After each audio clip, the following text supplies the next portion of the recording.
Welcome everyone. What follows is, well, I'm going to make a proper intro because I don't do a very good job of that. Need to do a better job making proper intro. So welcome everyone. I've made several videos about my Wildpeak A T4ws, Falken, of course.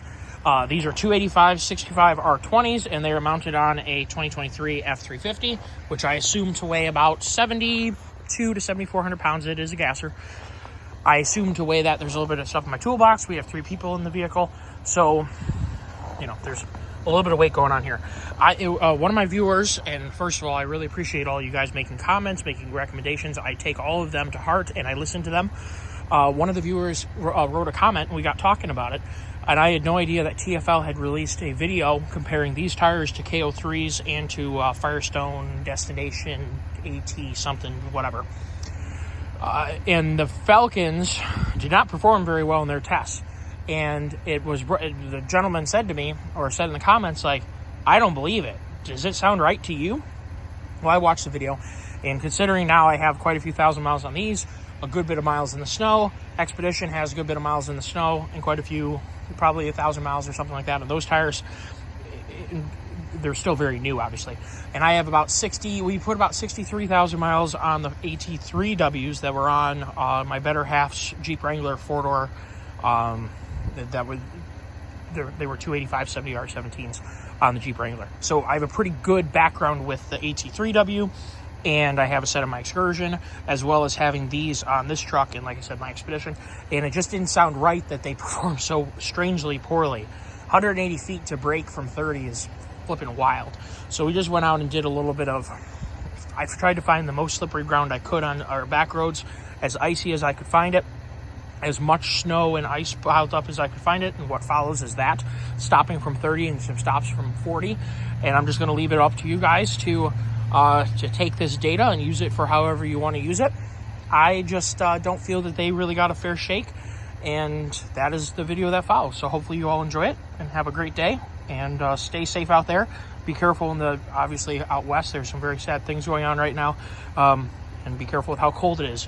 The cold can sneak up on you just like the heat. So everybody take care of yourself and have a safe new year. So a commenter alerted me that TFL did a test with these tires, and they found, and we're going a little bit over, a little under 30 right here. We're going to see in a 7,000 pound truck with Falkens. What do you think? About right here, right this tree.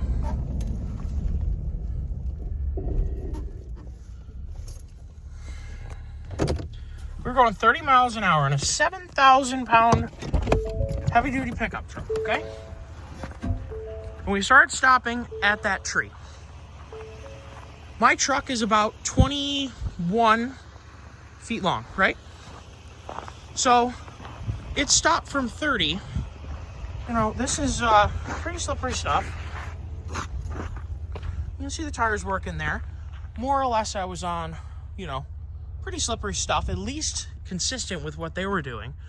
And the tree is, you know, we're talking double the truck, maybe plus 5 feet. So 45 feet. Now, obviously, they could have been doing it on sheer ice, but someone tell me 180 feet with a Jeep Wrangler? I mean, this is pretty darn slippery, guys. This is not exactly, you know, prime stuff here. Something tells me something was a little off with that test. I don't know. What do you guys try this again? We're going to try bias right here. We're going a little bit over 30. Let's see. Right. Okay. That's no 180 feet. And I'm trying to find the slipperiest surface that I can find. We're sitting here spinning. 180 feet to stop from 60? Or from 30? Something seems a little off here. I mean, this is obviously going to be pretty slippery right here. And we're approaching a stop sign. Looks like someone was out having some fun. Give me just a second. We're going to keep trying this. We're two-wheel drive right now. Now we're getting going on a very slippery surface. You know, we're able to hold some traction here. It's a little slippery. Dude, our stopping distance is 2 truck lengths from 30. I don't know about that. What do you guys think? All right, here's another slippery section for 30 to 0. We're doing 30.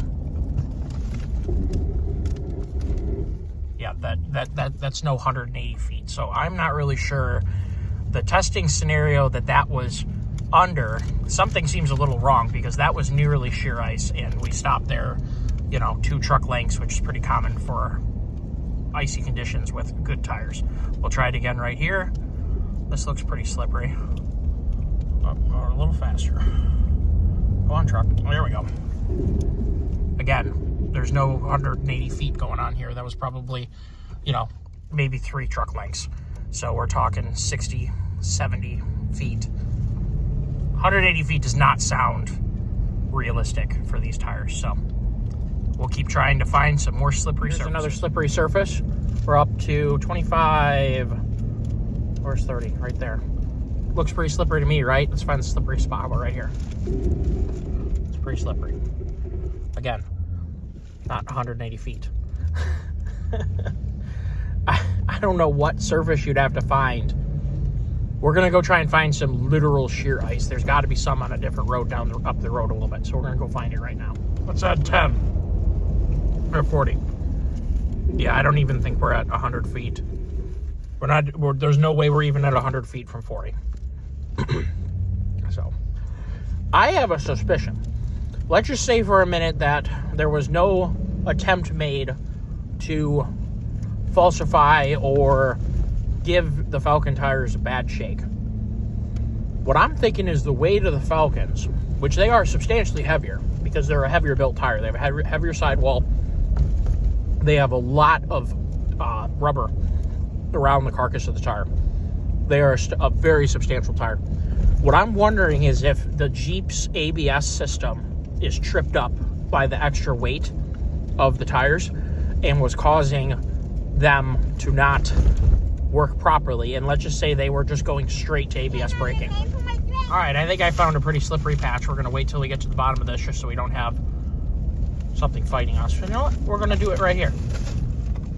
We're going downhill. And it still isn't 180 feet with a 7,000-pound F350. We're going to try it again. There's enough room to do another 30-mile-an-hour run here. Ready? This is very glazed, and we're just letting the ABS do its job right now. We could probably have a little bit shorter distance, and again, that was 65 feet. If we let the tires do their job with no ABS, let's try right here. Turn on the ABS. Oh, it's touchy. But yeah, again, 2 truck lengths.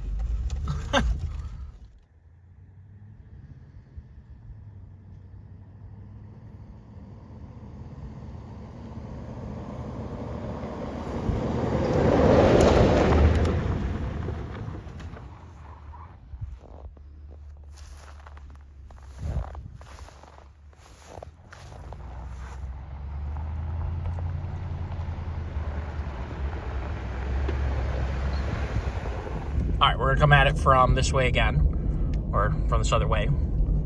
And this is pretty darn glazed, so we're 30 right here. We'll just do it at this tree. Just hanging right on the edge of the ABS.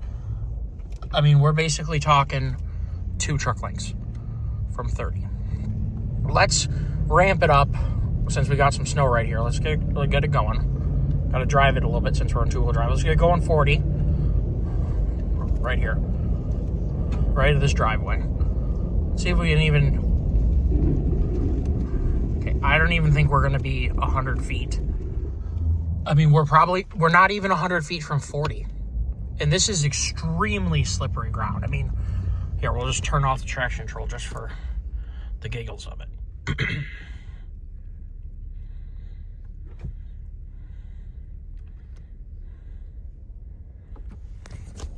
I'm just going to touch the throttle.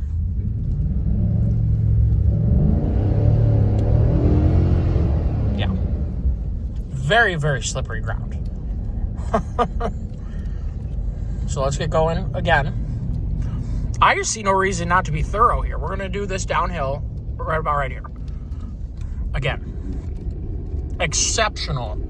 And that's just letting the ABS do its job. So the difference between kinetic and static friction is that kinetic friction is when something is slipping, and it is always less than static friction with the same surface and the same whatever the thing is that's interacting. The two surfaces, as long as they're the same, static is always greater than kinetic. So if we're going to hit the brakes, we're going to just keep it from going in the ABS. And the whole point of ABS is it can pulse. But the real point of ABS is it allows you to steer. So we're going to be careful with this because there's dishes on both sides. So we're going to get ABS and we're going to turn. See that? It allowed us to turn. That is the entire point of ABS, is not to make you brake sooner.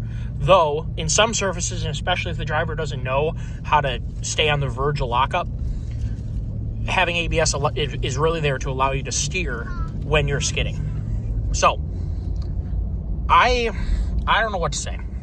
These are wonderful tires, and I'm not really sure that they got a fair shake in the TFL video. Now, again, I'm not trying to attack TFL in any single way. I think you guys can look at the video that I just produced, and you can decide for yourself what you think about the braking performance of the tires and the surface that I was testing it on. Now, I don't live in Colorado. I live, 1,800 miles away. So I'm not on the same surface. I would love to find out why there's such a discrepancy in braking performance. And like I said, it could be something with the ABS system on the Jeep. It could be something wrong with the Jeep's braking system in general. It could be, I guess there's no real good excuse. Modern ABS allows a bad driver to still perform well in bad traction situations. I don't even know. So I'm a little concerned just because I am a big fan of the Falken tires. And like I said, a viewer brought this to my attention. I probably wouldn't have even known to make or thought to make the video because I don't catch every TFL video that comes up. I like TFL. I've watched TFL for a long time. I watched them when they were a much smaller channel. I don't have any explanation for why there was such a negative review of the Falkens, considering my experience with two sets and then of these AT4Ws and then having AT3Ws for like 60,000 miles on a Jeep Wrangler. I would think that I'd know a little something about how they performed. And let me tell you, these are cheater tires. They let you get away with things that you wouldn't normally be able to get away with without a proper set of snow tires and, better yet, studs. And because a lot of people want to still have other capabilities of a tire, snow tire generally wears a lot faster if the pavement is warm. Certainly wears a lot faster on gravel. In general, it has some downsides, as well as in Michigan, you can't have studs on your tires. So generally, we don't even bother with worrying about studs on tires. Very few people I know have ever had studs on tires. I have driven a vehicle with studs on tires, and it is a very different ball game. But we can't have that. Most people don't own chains, whereas other parts of the country, owning a set of chains for your vehicle is a common, out in Colorado, I bet they do have a set of chains out there. I'm just very surprised. And like I said, this video is meant to not be an attack, but more a additional data for people to sift through should they want to sift through it. I hope everybody has a great day, and maybe you enjoyed that. All I can do is show what we are experiencing and nothing more. Take care, everyone. Have a wonderful day.